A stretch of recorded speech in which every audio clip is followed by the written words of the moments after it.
হবিগঞ্জের বাহুবল উপজেলার সুন্দ্রাটিকি গ্রামে 4 শিশু হত্যা মামলায় রিমান্ডে থাকা আসামি আরজু ও বশির হত্যাকাণ্ড সম্পর্কে গুরুত্বপূর্ণ তথ্য দিয়েছে। গোয়েন্দা পুলিশের একটি সূত্র জানায়, সোমবার রাত 2টা পর্যন্ত আসামি আরজু ও বশিরকে হবিগঞ্জ গোয়েন্দা পুলিশের কার্যালয়ে নিয়ে জিজ্ঞাসাবাদ করা হয়। জিজ্ঞাসাবাদে তারা জানিয়েছে, সুন্দ্রাটিকি গ্রামের বগাল পঞ্চায়েত প্রধান আব্দুল আলীর আনারস বাগানে বসে শিশুদের হত্যার পরিকল্পনা করা হয়। হত্যাকাণ্ডে অর্থের যোগান দিয়েছিলেন আসামি আব্দুল আলী।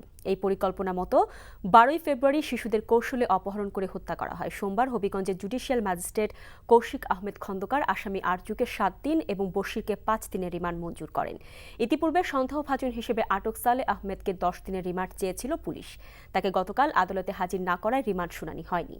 পুলিশ জানায়, রিমান্ডের শুনানির জন্য তাকে যেকোনো দিন আদালতে হাজির করা হবে। গত 12ই ফেব্রুয়ারি বাহুবল উপজেলার সুন্দ্রাটিকি গ্রামের 4 শিশু নিখোঁজ হয়। গত বুধবার সকালে মাটিতে পুঁতে থাকা তাদের মৃতদেহ উদ্ধার করে পুলিশ।